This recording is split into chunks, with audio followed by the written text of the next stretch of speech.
Sir அவர்களுடைய இயக்கத்துல இந்த விமல் சார் அவர்களுடைய அந்த ஒரு கதை சூஸ் பண்ணக்கூடிய அந்த விதம் வந்து பாத்தீங்கன்னா பசங்கள்ல இருந்து ஆரம்பிச்சு கலவாணி கலகலப்பான் சமீபமா நிறைய அழகான மாற்றங்கள் அவரோட கதைகள்ல இருக்கு. அது விலங்கு ரொம்ப ரொம்ப ஸ்பெஷல் அண்ட் போகும் இடம் வெகு தூரம் இல்லை ரொம்ப ஸ்பெஷல் சார். அந்த மாதிரி ஒரு அழகான படம் வந்து எல்லாருமே ஓடிடியில பார்த்து நாங்க எல்லாரும் கொண்டாடினோம். அந்த கதை மனசுக்கு ரொம்ப ரொம்ப க்ளோஸ். ஸோ இப்படிப்பட்ட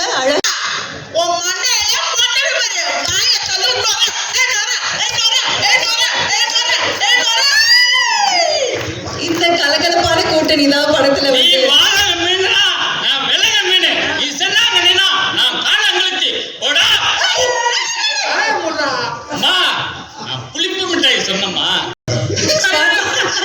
சரி மைக் பக்கத்துல வந்துருங்க, சென்டருக்கு வந்துருங்க, நல்ல மைக் பக்கத்துல வந்துருங்க.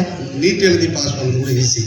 நீட் எழுதி பாஸ் பண்றது ஈஸி. ஆனா இந்த டயலாக் டைரக்டர் எழுதி ஓகே பண்ணது அவ்வளவு கஷ்டம். எழுதி சார் கிட்ட வாங்குறது நேரல உடைக்கிறோம் பாரு. ரொம்ப ஒரு போராட்டமா இருக்கும். Okay sir. முருகன் சார் ரொம்ப இந்த ஒரு சாம்பிள் டைலாக்ல தெரிஞ்சிச்சு படத்துல நீங்க எந்த அளவுக்கு ஒர்க் பண்ணியிருந்திருப்பீங்க அப்படின்னு. உங்களுக்கு வாழ்த்துக்கள் அகைன். டெஃபினெட்லி நாங்க அந்த டீசர் பார்க்கும்போது அண்ட் புகழ் சாரோட கெட்டப் எல்லாம் பார்க்கும்போது எல்லாரும் நல்லா சிரிக்க போறாங்க அப்படிங்கிறது தெரிஞ்சிருச்சு. Thank you and congratulations. மேடை கொடுத்தாலுமே ஆனா படத்துல எல்லா விதமான பாடலும் அப்படி ஒரு ஆல்பமே கொத்து கொத்தா ஹிட் அப்படின்னா அது கண்டிப்பா வித்யாசாகர் சார்னால மட்டும்தான் முடியும். ஏன்னா அந்த அளவுக்கு எப்பவுமே நம்ம ரிப்பீட் ஆடியன்ஸா இருந்துகிட்டே இருக்கோம். இந்த படத்துலயும் அப்படி அழகான மெலடி பாடல் இருந்துச்சு, ஒரு சூப்பரான ஒரு குத்து பாடல் நம்ம பார்த்தோம், ஒரு ஃப்ரெண்ட்ஷிப் சாங் மாதிரி ஒரு பியூட்டிஃபுல்லான அழகான பாட்டும் இருந்தது. ஸோ இப்படி அழகான இந்த பாடல்கள் எல்லாமே எம்ஆர்டி ஆடியோ நிறுவனம் ரிலீஸ் பண்ணியிருந்தாங்க. 2 பாடல்கள் நீங்க ஒரு சூப்பர் ஹிட் சக்சஸ் ஆக்கி கொடுத்துருக்கீங்க. இந்த 3 பாடல்களும் ஒரு மிகப்பெரிய வரவேற்பு பெறும் அப்படிங்கிறதுல மாற்று கருத்து இல்ல. பாடகர்களை அடுத்த மியூசிக் குரூவை நான் மேடைக்கு கூப்பிட போறேன். முதலாவதாக ஜித்தன் ராஜ் அவர்களை அன்புடன் மேடைக்கு அழைக்கிறோம். ஒரு பெரிய கைத்தட்டலுடன் நிச்சயமாக இருக்கும்.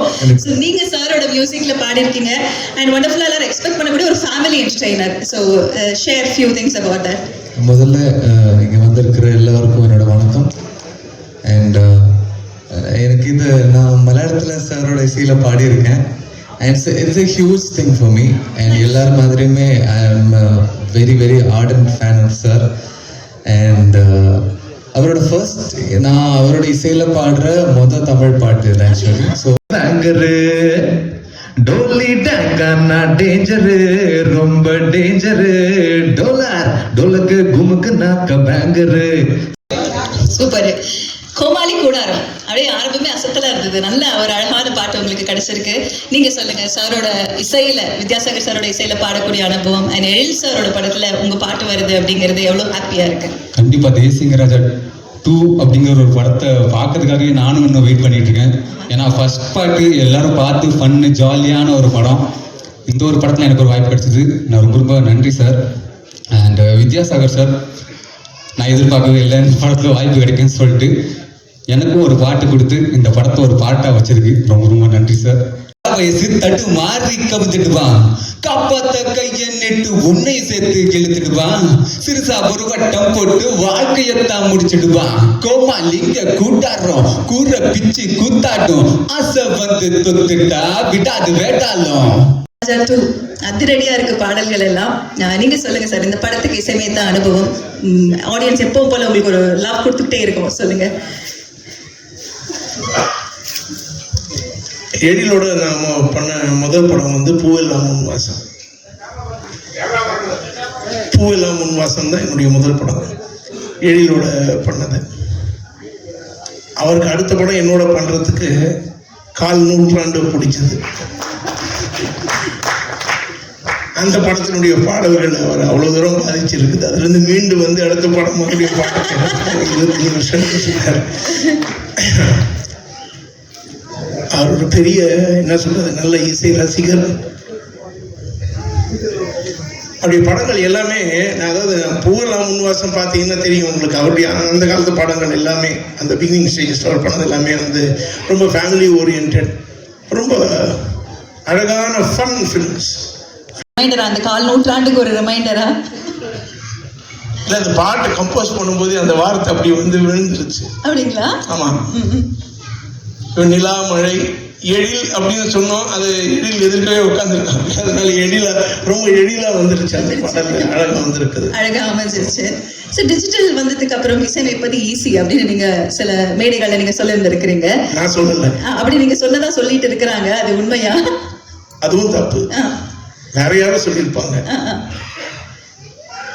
அதாவது மியூசிக் வாசிக்கிறது, அதாவது இந்த கீபோர்ட்ஸ் ப்ரோக்ராமிங்கு இதெல்லாம் வந்து எளிதாகி இருக்கலாம். கிரியேஷன்றது எளிது கிடையாது, அது தானாக உருவாக்கக்கூடிய ஒரு விஷயம். உள்ள இருக்கிறது தான் கிரியேஷன்.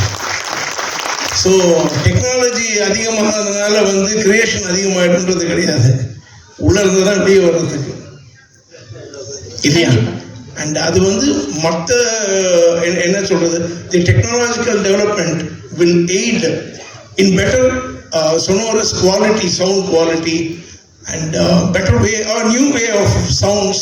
இதுக்கெல்லாம் ஹெல்ப் பண்ணுமே தவிர கிரியேட்டிவிட்டிக்கு ஹெல்ப் பண்ணாது. ரொம்ப சந்தோஷமா இருக்கு இப்படி ஒரு அழகான ஒரு இசை வெளியீட்டு விழாவில்.